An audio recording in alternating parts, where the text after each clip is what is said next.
Throughout my life, I've often thought about one particular Jerry Seinfeld episode. No, it's not that one, or that one. And maybe actually, I think as I'm thinking about it now, maybe our chalkboard question should not be like, who have you met that changed your life? Maybe it should say, which Seinfeld episode do you most quote? You don't want to know that. I know. We don't. But anyway. You can talk about it at social hour. If you find you can't talk about anything, you can ask about a Jerry Seinfeld episode. And I know that some of you in the room are going, who's Jerry Seinfeld? See that guy from Comedian in Cars? So, yes. But the one I'm referring to is the one when Kramer and Jerry are hanging out with Jerry's parents who are visiting from Florida. And Kramer is telling Jerry's mom about this Davola guy who is after Jerry. And Jerry's mom says, what did you do to him, Jerry, now that he's after you? Or because he's after you? And Jerry says, I don't know, Ma. He just doesn't like me. His mother, doesn't like you? How can anyone not like you? And Jerry laughs and says, I know, it seems impossible, right? Ma, then Jerry says, I know this might be very hard for you to understand, but I'm sure there are many people who don't like me. His mother actually hits him at this point and says, Jerry, don't say that. It's not true. You're a wonderful, wonderful boy. Not to mention that he's a man. You're a wonderful, wonderful boy. Everyone likes you. It's impossible not to like you. She turns to her husband for support. Morty! And the dad says, maybe some people don't like him. I can see that. Then she turns to Kramer. Yeah, I like him. I love this bit because I think it's so much about what it's like to be in a family and how human relationships work, right? We are by nature social creatures. And where there is relationship, there is conflict. And there, in that episode, there's one person believing that there can't be, and all the rest going, but there is. It just is. There are people who don't like us. Who knows why? There will be people we've hurt. There will be misunderstandings. There are fights. It just is what it is. The question is more, what do we do with it? This week we are marking Yom Kippur, the Day of Atonement in Judaism. It is a holy day, and it is a Sabbath day. It follows many of the same markers for a Sabbath day and how one prepares oneself and how one spends the day. Yom Kippur is also grounded in the recognition of the human condition, that we are embedded in human relationships. And I think in this room, because of our dedication, we can feel that. We are embedded in relationship.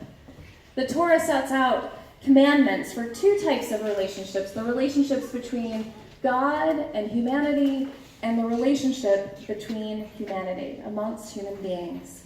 On the Day of Atonement, one of the primary points of reflection is how we've missed the mark and even transgressed in our relationships, both with one another and with God.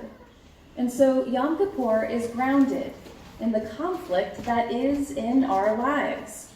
It is a day of sacred reflection, but it's also one of deep joy.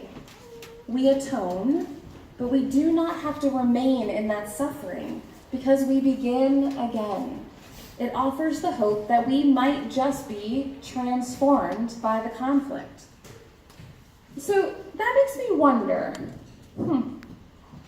I wonder why we haven't given more tools, practices, rituals from birth onward for how to handle conflict. Did any of you, like as a small child or a teenager, get taught by your parents how to handle conflict?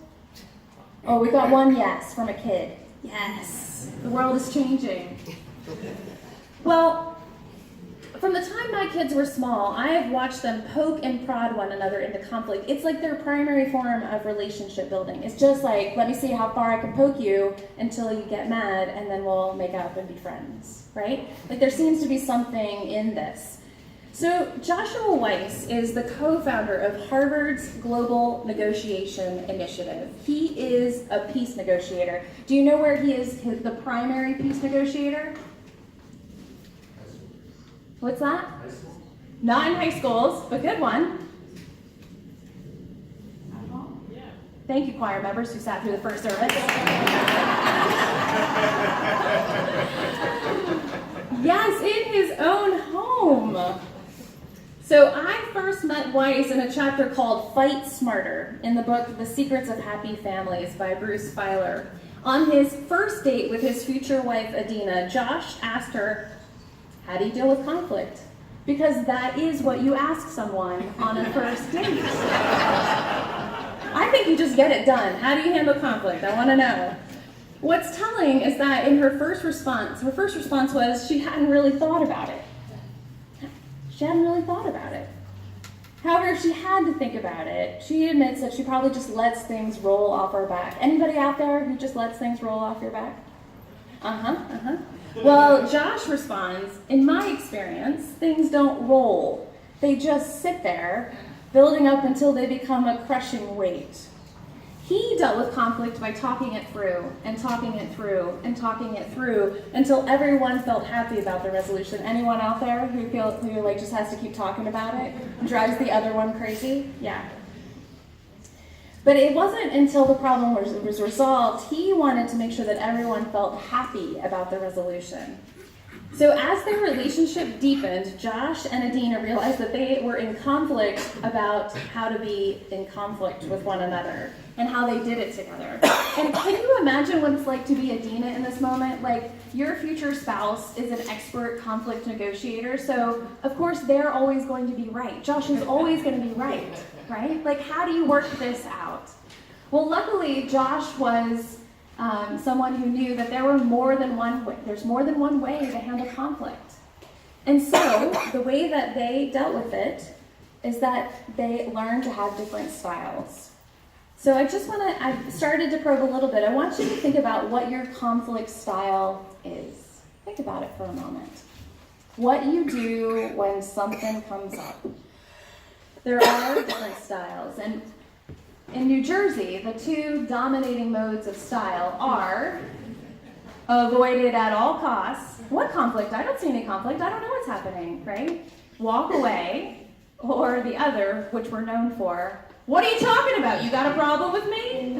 Right? And of course, in New Jersey, if one of those people on either side comes together and tries to do that, they have a hard time because the other one is freaking out and the other one's getting angrier and angrier that the person keeps walking away.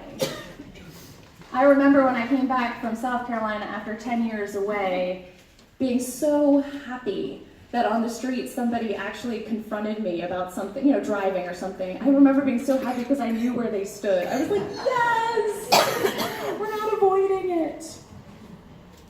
So Joshua knew that there were lots of ways to handle it. And so what they do now is when they have a fight, Adina gets to retreat. She gets time to process her thoughts and feelings, and then she returns to the table, and they talk. And she does return. Josh says that the hardest part of any negotiation is agreeing to begin it. Just coming to the table. Because it requires you to dig in and to get past all of your emotional barriers. But once you've done that, once you've come to the table, the solutions usually present themselves. So when they married and started a family, Josh and Adina gave their 3 daughters the tools for living with conflict in their lives. And knowing that they would each have their own ways of doing it, they gave them the space to figure it out. So they gave them tools, and they gave them freedom. Talia, the first grader, uses rock, paper, scissors in all of her fights. That's how it is handled. Ailey, their 4th grader, uses stop, think, control. When a fight happens, she stops the fight, finds her own space, and then begins to consider the other person's feelings. Because that's what you're developmentally ready to do in 4th grade, is to say, help me understand how you're feeling. I'm still not there yet, but I'm hoping one day I will get there. Kayla, the 6th grader, is mastering the balcony. In a fight, the biggest hurdle we face is our emotions and ourselves. So the way to handle them is, instead of being in the fight right there, is to take a moment, back up, and kind of go to the balcony and look at the fight from the macro view. And so that's what she does. When she's fighting with her sisters, she says, listen, I'm too angry to talk to you. I'm going away. I'm going to take 5 minutes. I'm going to talk to you tomorrow. Whatever it is, she takes her time, and then she, again, like her mom, she comes back. As a peace negotiator for 20 years, Josh believes that the strategies for conflict resolution are better suited for families than they are for workplaces. Because at home, you can't avoid the conflict. It's there. You'll end up either getting divorced or becoming estranged from your kids. So he says, I recommend you deal with it. In relationships, especially with the people you share a roof with, you'll undergo lots of conflict over the course of even a year. So your goal in any negotiation is always to build what's called a golden bridge, where you're not leaving yourself or the other party embittered. If you both come away embittered, that is not the golden bridge. The golden bridge is the possible solution that honors what you're really arguing about. It's not like pizza or pretzels or who leaves the cap on the toothpaste or takes it off. It's about trying to be understood and valued for who you are. That's the core of the argument. Josh's colleague Bill Urey says that negotiating is the stuff of life, that you probably spend 50% of your day negotiating conflict. And we think of it as driving us apart, but if you do it well, it can actually bring us closer together. It takes tools, it takes practice, and according to John Paul Lederach, it takes something called moral imagination. Now, Lederach is a lifelong global mediator who helps people transform their relationships with their enemies. I want you just right now, maybe you don't have an enemy, maybe you wouldn't go that far, but I want you to think about someone, and like if you had to sit in a room with them, it would be really hard for you to sit in the room with them. It could be, it could be anyone. It could be somebody you know, it could be somebody you don't know. Imagine that person becoming your friend. Now, Lederach has traveled all over the world, witnessed negotiations in varying cultures who were living with the violence from the conflicts, even as they attempted peace. And he says that what you are able to do in moral imagination is to have a creative process that allows you to imagine the enemy as your friend. It's Joy Harjo's morning prayer for her enemies.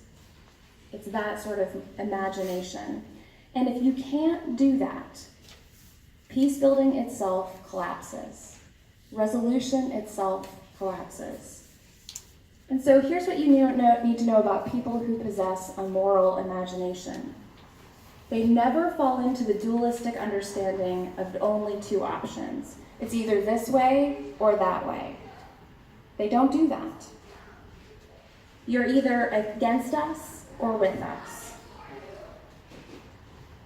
Instead, people with moral imagination inhabit what Lederach calls paradoxical curiosity. Can you actually say that's a little bit like Unitarian Universalism? Paradoxical curiosity. It's a paradox in the sense that it is not a contradiction. There are 2 or 3 or 4 things that all are true. They're differing things, but they don't contradict one another. They're actually tied to one another, but you have to be able to hold that. That's the complexity of it. And then you have to stay curious about it. How can all of these things be true? How do you stay curious about it, especially when you're angry?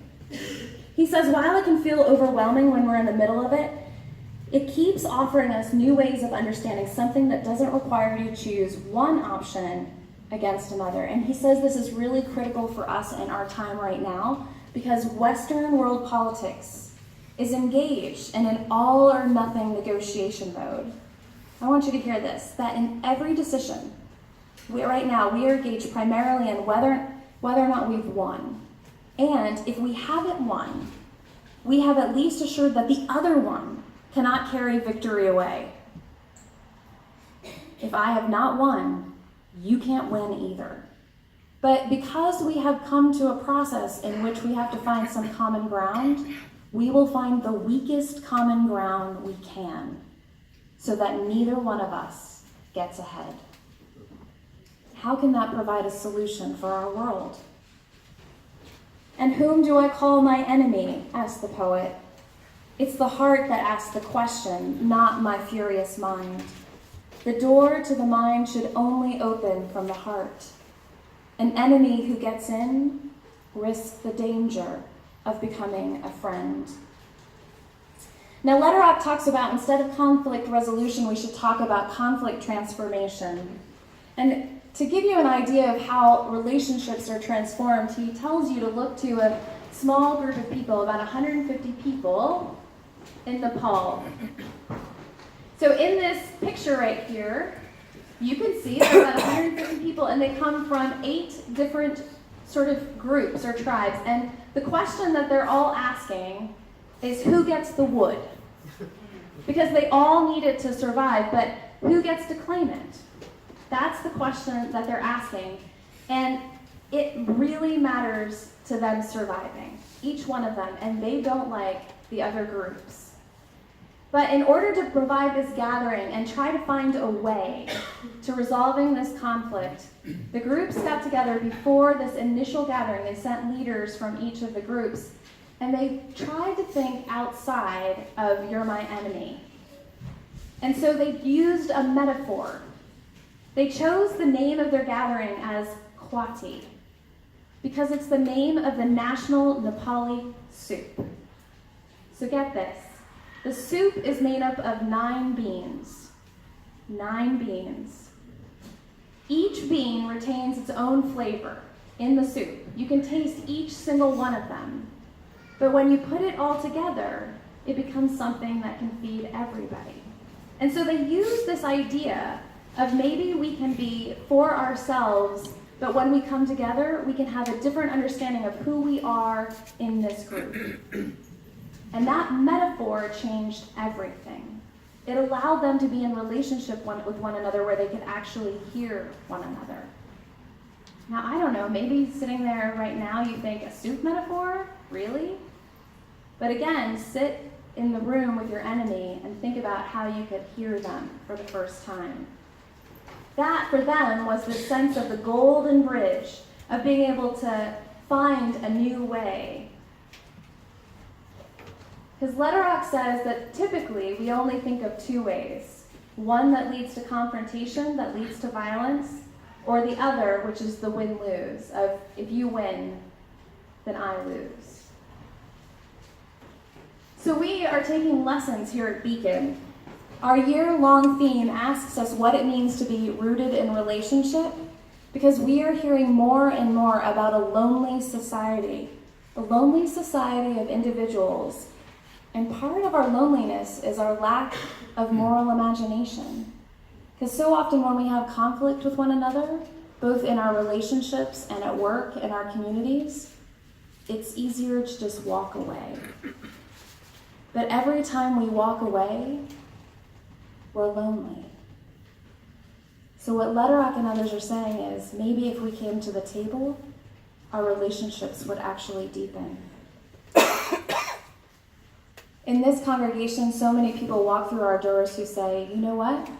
I've come here because I want to be with like-minded people. The problem with that is that we are becoming a country in small silos where we all think alike and we never talk to the people in the other silos. And what Lederach says is, we will never get anywhere if we do that. And so I give you these words from Rumi. Out beyond the ideas of wrongdoing and right doing, there is a field. I'll meet you there. And I ask all of us, when you think about sitting in the room with the person that you are in conflict with, or the person who you have named your enemy, where is the golden bridge to get to them? This is our work. Amen.